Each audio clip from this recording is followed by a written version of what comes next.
Hello all, welcome to Creative IAS Academy. This is Lohit Kumar R here. Creative IAS ಪ್ರಬಂಧ ಪೌರ್ವ ಯಾರೆಲ್ಲ PSI test ಸೀರೀಸನ್ನು ತೆಗೆದುಕೊಂಡಿದ್ರು creative IAS ವತಿಯಿಂದ ಅವರು ಈ ಪುಸ್ತಕವನ್ನು ನೋಡೇ ಇರ್ತೀರ.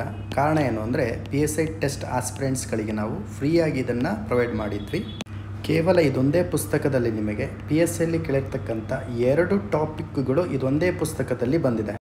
ಇಲ್ಲಿ ಸ್ವಲ್ಪ ಗಮನಿಸಿ, 402 ಎಕ್ಸಾಮಲ್ಲಿ ಕೇಳಿರ್ತಕ್ಕಂಥ 5 ರೀತಿಯಾಗಿರ್ತಕ್ಕಂಥ ಪ್ರಬಂಧಗಳು 1, 2, 3, 4, 5 ಇದರಲ್ಲಿ ಕೇಂದ್ರ ಮತ್ತು ರಾಜ್ಯ ಸಾಮರಸ್ಯದಲ್ಲಿ ರಾಜ್ಯಪಾಲರ ಪಾತ್ರ, ಜೊತೆಗೆ ಅಂತಾರಾಷ್ಟ್ರೀಯ ಕ್ರೀಡಾಕೂಟಗಳಲ್ಲಿ ಭಾರತದ ಪ್ರಸ್ತುತ ಸಾಧನೆಗಳು, ಸವಾಲುಗಳು ಮತ್ತು ಭವಿಷ್ಯದ ಹಾದಿ ಈ 2 ಟಾಪಿಕ್ಗಳಿಗೆ ನೀವು ಕೇವಲ ನಮ್ಮ ಪ್ರಬಂಧ ಪರ್ವ ಅಂತಕ್ಕಂಥ ಒಂದು ಪುಸ್ತಕದಿಂದ ಡೈರೆಕ್ಟಾಗಿ ಟಾಪಿಕನ್ನು ಕೇಳಲಾಗಿದೆ.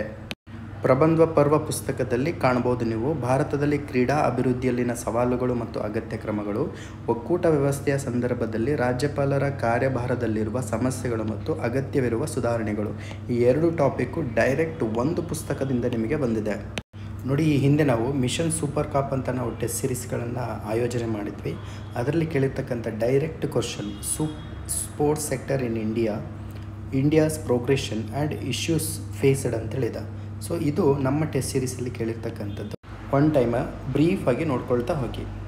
ಇಂಟ್ರೊಡಕ್ಷನ್ ಯಾವ ರೀತಿ ಬರೀಬೇಕು, ಬಾಡಿ ಯಾವ ರೀತಿ ಇರಬೇಕು, ಎಲ್ಲದನ್ನು ಕೂಡ ನಾವು ಮೆನ್ಷನ್ ಮಾಡಿದ್ದೇವೆ.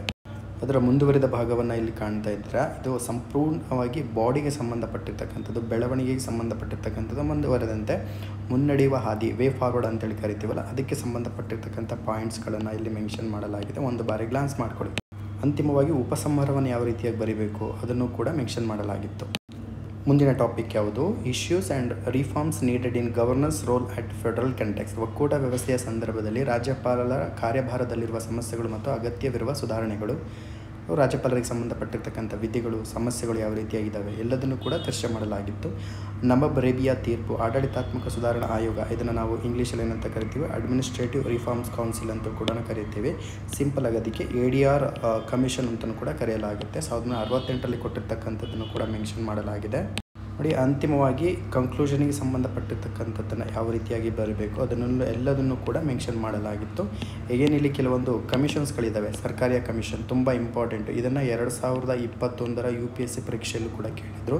1988ರಲ್ಲಿ ಇದನ್ನು ಅಪಾಯಿಂಟ್ ಮಾಡಲಾಗುತ್ತೆ. ಜೊತೆಗೆ ರಾಜಮನ್ನರ್ ಕಮಿಟಿನೂ ಕೂಡ ಅಪಾಯಿಂಟ್ ಮಾಡಲಾಗುತ್ತೆ. ತುಂಬಾ ಇಂಪಾರ್ಟೆಂಟ್ ಇದು. 1971ರಲ್ಲಿ ಅಪಾಯಿಂಟ್ ಮಾಡಲಾಗುತ್ತೆ. 356, 357 ವಿಧಿಗಳಿಗೆ ತೆಗೆದುಹಾಕುವಂಥದ್ದು. 356 ವಿಧಿ ಅಡಿಯಲ್ಲಿ ಕೆಲವೊಂದು ಪಕ್ಷದಿಗೆ ಅನಿಂದ್ರಿಯವಾಗಿರ್ತಕ್ಕಂಥ ಕ್ರಮಗಳನ್ನು ತೆಗೆದುಕೊಳ್ತಕ್ಕಂಥದ್ದು ಎಲ್ಲದನ್ನು ಕೂಡ ಮೆನ್ಷನ್ ಮಾಡಲಾಗಿದೆ. ಈ ರೀತಿಯಾಗಿ ಕಮಿಷನ್ಸ್ಗಳ ರಿಪೋರ್ಟ್ಗಳನ್ನು ಜೊತೆಗೆ ADR ರಿಪೋರ್ಟ್ಸ್ಗಳನ್ನು ತಾವು ಬರೆದಂತಹ ಸಂದರ್ಭದಲ್ಲಿ ತಮ್ಮ ಆನ್ಸರ್ಸ್ನ ಒಂದು ಕ್ವಾಲಿಟಿನೂ ಕೂಡ ಹೆಚ್ಚಾಗ್ತಾ ಹೋಗುತ್ತೆ. ನ್ಯಾಯಮೂರ್ತಿ V. ಚೆಲ್ಲಯ್ಯ ಆಯೋಗ 2002ರಲ್ಲಿ ಅಪಾಯಿಂಟ್ ಆಗಿರುವಂಥದ್ದು. ಇಲ್ಲಿ ಕೊಟ್ಟಿರ್ತಕ್ಕಂಥ ಕೆಲವೊಂದು ಪರಿಹಾರಗಳು, ಪುಂಚಿ ಆಯೋಗಕ್ಕೆ ಸಂಬಂಧಪಟ್ಟಿರ್ತಕ್ಕಂಥ ತಿದ್ದುಪಡಿಗಳು. Yes, this is all about PSI exam paper ಫಸ್ಟಿಗೆ ಸಂಬಂಧಪಟ್ಟಿರ್ತಕ್ಕಂಥ ಮಾಹಿತಿ. So this is creative IAS academy.